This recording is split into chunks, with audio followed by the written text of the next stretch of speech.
अस्सलाम वालेकुम जनाब। बात को मेरी बड़े गौर से सुनना।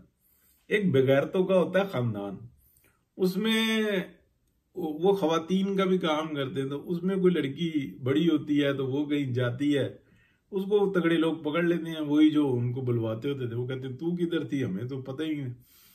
तो बहरहाल उसके साथ वो बुराई कर बैठते हैं। वो वहां पे बड़ा रोला शोला डालती है। जब बुराई हो चुकी होती है, एंजॉयमेंट सारी हो चुकी होती है, तो वो बड़ा रोला डालती है। तो फोन करती है, कहती है अगलों ने मुझे पकड़ लिया और यूं और फलाना और मेरे साथ बुराई कर दी, मेरी इज्जत को तार तार कर दिया।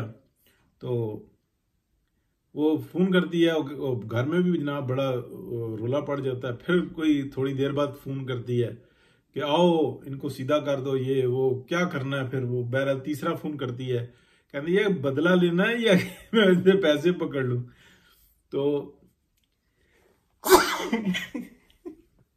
चुप कर, अल्हम्दुलिल्लाह। मैंने अभी यूट्यूबर्स देखे जो डॉलरों और इमरान खान की मोहब्बत में जुटे हुए हैं आजकल। तो वो बता रहे मैं 1 नंबर कोर्ट में गया, 2 नंबर में गया, 3 नंबर में गया, काम सारे सीधे चल रहे थे। तो समझ लो कि जो नए चीफ जस्टिस हैं वो यहिया अफरीदी साहब ही हैं।